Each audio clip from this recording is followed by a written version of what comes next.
Hey, it's GP. What's up, everybody? So here's another video that kind of like a discussion video, a sharing my thought video. Probably gonna have a couple of these. But yeah. So for this video here, I want to talk about things, cars, automotive. Um, if you're if you're not familiar, um, there's quite a few cars that's coming out within the next like a year or two, something like that, or soon, right? Even if it's not announced, maybe there are chances that these vehicles could be coming out. But there's two cars I want to talk about in particular because they're my two favorite sports cars. Because me, number one, I'm a sports car fanatic. Sports cars for life for me. Sports cars for life. Supercars are nice, hypercars are nice, but in the real world, in the real streets, wherever you live at, you need real cars. You don't need cars that's kind of like it's nice for the moment, but not nice for the rest of your life, right? But anyway, what I wanted to talk about real quick was got a new Honda Prelude coming up, 2026, sixth generation. I'm excited while at the same time I was hoping that it would look a bit different, but I get what Honda was doing. They don't have an Acura coupe. They don't have no Honda coupes, like no Honda Accord coupe, no Honda Civic coupe. So what they thought, take the Civic coupe, right? Platform at least. Take that, modify it, modify a whole lot, give it kind of like a whole new, not a whole new shape, but kind of, tinker around with the shaping and the designing and all that. Put in a hybrid system in there, their next generation hybrid, quote unquote, and there you have a new product. And since that's the new Prelude, now since the Prelude now, this new Prelude here is going to be like a Civic based. I'm not sure how I feel about that. One part is like, well, the Civic platform is a good enough platform that it can be sporty or a pure or a thoroughbred sports car. Regardless if it's front wheel drive or rear wheel drive or all wheel drive, it's still a sports car, right? It's still made to drive enthusiastically, and to primary focus is for driving, right, and handling. So anyway, yeah, like I'm not so sure about that, but honestly, again, got to keep an open mind. I would love to see it up close, see it in the wild, see it driving around. Do I personally think it looked like a Prelude and its legacy? No, it's not. But let's see what happens after this generation. But before that, let's just see how this current generation that's coming holds up. Especially with all this, electric car initiative that a lot of companies are getting into.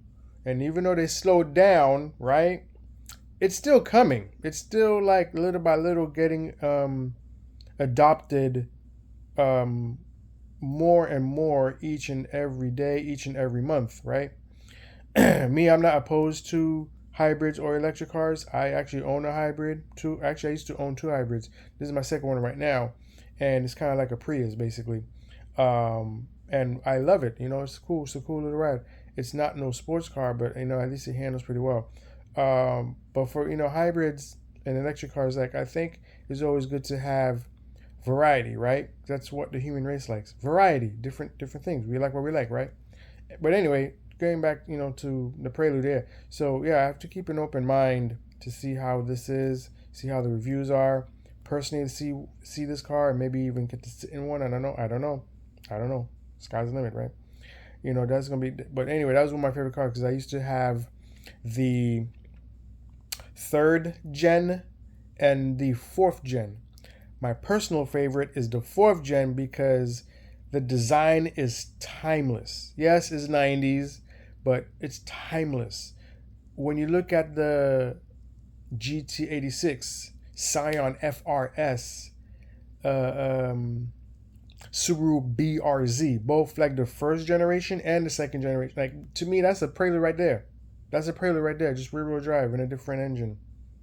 That's the Prelude shape right there. But the Prelude had that particular shape years ago.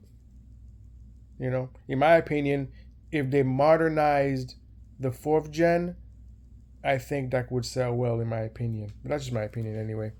Anyway, that's that for the Prelude. Next card I want to talk about. It's not really it's not like announced. It's not anything like that. But there is a that basically we are holding on for a business case so that the company can greenlight it, which is a new Mazda RX sports car. I say RX sports car because I don't know if they would call it RX-7, RX-9. They had RX-8, but that was a different initiative. That was a different thing, and they dog on it too much. Like, just take the item or take the product for what it is, not for what not for what you want to try to do, or that you wanted to do, right? But yeah, so Mazda, I saw in the last couple of weeks, Mazda said that basically they solved most of the quote unquote problems with the Wankel engine, rotary engine, and that it can pass emissions and all that stuff for all of the world, and that they just need a good business case, right? And before that, what they had the Ioniq SP, which is a beautiful car. That design will be nice as a new RX-7, and that also would be nice as a new MX-5. It's not really an MX-5 in my opinion, but still, the design can go that way too, But my personal opinion and my preference and my hope is that it could be the next generation RX-7. However, I do still like the Vision, the RX Vision from 2015. That was a nice one. That looked like a what is it? A Mazda version or a Mazda styled Aston Martin look. Like the Aston Martin DB9, Aston Martin DB11, like that kind of general shape. The Vantage from 2017, 2020 and stuff. Those. That was a nice design. I don't know which one I would pick between the RX Vision or the Ioniq SP. But the Ioniq SP is nice. It's a new modern day. At the same time, kind of have like a almost retro-ish flavor, right? But anyway, those designs are nice. But my excitement though is that an RX sports car is coming. We don't know when, but it's coming. They just need a good business case. So I'm hoping they'll find a good business case. They don't have to make a whole lot of them. I don't want them to be too, I don't want them to be ultra rare, but I don't want it to be like, oh, they didn't make enough, or they made too much, right? But we'll see. We'll see how that goes. I see rumors that the next Supra could go, same platform potential that Mazda could use also, which that would be good because then they can bring back that RX the rotary engine back. And I've always said this after they killed off the RX-8, like, just go hybrid, make a Prius or CRZ, because I used to have one of those with manual, the only manual hybrid. Hello.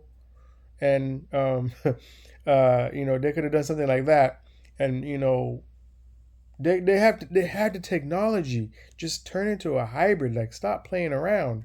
I love a pure one. Don't get me wrong. I love a pure one, but the regulations that they have these days all over the world, not just U.S. but all over the world, they're not laxed. They're not laxed at all. They're being pressured. So it's like that's why hybrids are selling a whole lot more. It's a hot ticket right now, and electric cars is also a hot ticket, even though it's slowed down a little bit, but there's still a hot ticket, right? So now, if there's more companies dedicated like Mazda to improve just regular gas engines, we need that too, because the majority of the world, it runs on gas cars. There's no way you can get all these billions of gas cars off the roads in every country. That's impossible. They would have to get every single vehicle.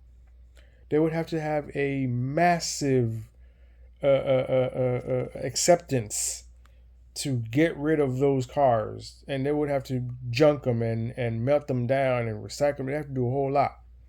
So, but I mean, we'll see what happens. But yes, I'm excited for the Prelude. I'm excited for the possible next generation RX sports car. This is going to be great, great, great.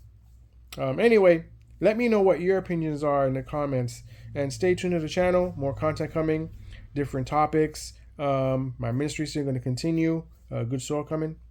More coming to that. So, peace.